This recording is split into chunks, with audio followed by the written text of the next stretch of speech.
তো বন্ধুরা ইউটিউবের তরফ থেকে হয়তো তোমরা এই নোটিফিকেশনটা অবশ্যই পেয়েছো। এই নোটিফিকেশনটা পাঠিয়েছে দেখো প্রোটেক্ট আওয়ার চ্যানেল মালওয়্যার। তো বিভিন্নভাবে কিন্তু প্রতারকরা আমাদের চ্যানেলকে হ্যাক করতে চায় এবং আমাদের যে ডিভাইস থাকছে সেই ডিভাইসটাও কিন্তু তারা হ্যাক করে ফেলে। সমস্ত কন্ট্রোল কিন্তু তাদের কাছে চলে যায়, তাদের কাছে যাতে না যায় তার জন্যই কিন্তু এই যে নোটিফিকেশনটা ইউটিউবের তরফ থেকে পাঠিয়েছে। এই সেটিংসটা অনেক আগের থেকেই ছিল কিন্তু তোমরা হয়তো জানো না, যার জন্য তোমরা এই সেটিংসটা কমপ্লিট করোনি। তা এই সেটিংসটা কমপ্লিট করার আগে যে বিষয়গুলো তোমার মাথায় রেখে এই সেটিংসটা করতে হবে সেটা কিন্তু তোমাদেরকে এই ভিডিওর মধ্যে আমি দেখাবো। তো ভিডিওটা অনেকটাই ইনফরমেটিভ, তো চলো ভিডিওটা শুরু করি। তো দেখো এইখান থেকেও তুমি কিন্তু চলে যেতে পারো সেই জায়গায়, বা আমি তোমাকে আরেকটাও জায়গা দেখাচ্ছি। এখানে তুমি চলে আসবে প্লে স্টোরের মধ্যে। আসার পরে তোমার যে মেল থাকবে সেই মেলের পরে ওপরে কর্নারে দেখতে পাচ্ছ, এখানে টাচ করবে। টাচ করার পরে এখানে আবার মেলটা খুলে আসছে। এবার কি করবে, এখান থেকে তোমরা চলে যাবে ম্যানেজ আওয়ার গুগল অ্যাকাউন্ট, এর মধ্যে চলে আসবে। আসার পরে মেলটা কিন্তু এইভাবে খুলে আসবে।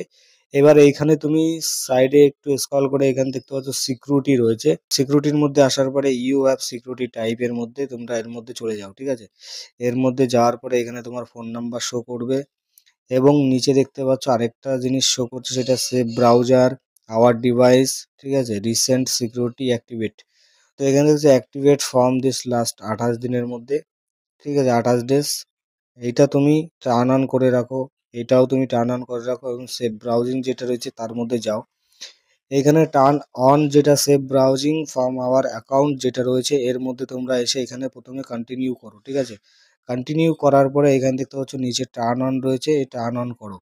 এই কাজটি করার আগে আমি যেটা বলবো সেটা অবশ্যই তোমাদেরকে মাথায় রাখতে হবে, সেটা হচ্ছে গিয়ে তোমার যে মেলে সেই মেলের কিন্তু অবশ্যই পাসওয়ার্ড মনে রাখবে। কখনো যদি ভুলবশত তোমার সেটটা যদি হার্ড রিসেট করে ফেলো বা কোনো সমস্যায় যদি পড়ে যায়, তুমি যদি লগ আউট করে দিয়েছো তোমার মেলটি, তাহলে তোমার ইউটিউব চ্যানেলটাও কিন্তু হাতে পাওয়া খুব কষ্ট আছে, ঠিক আছে। তার জন্য তুমি তোমার যে মেল থাকবে সেই মেলটা অবশ্যই তার যে পাসওয়ার্ড সেটা অবশ্যই মনে রাখবে, বা তুমি পাসওয়ার্ডটাকে চেক করে দেখে নেবে তোমার পাসওয়ার্ড ঠিকঠাক আছে কিনা, তোমার মেলটা খুলছে কিনা। তো এই বিষয়টা অবশ্যই মাথায় রাখবে যে পাসওয়ার্ড অবশ্যই যাতে মনে থাকে, ঠিক আছে।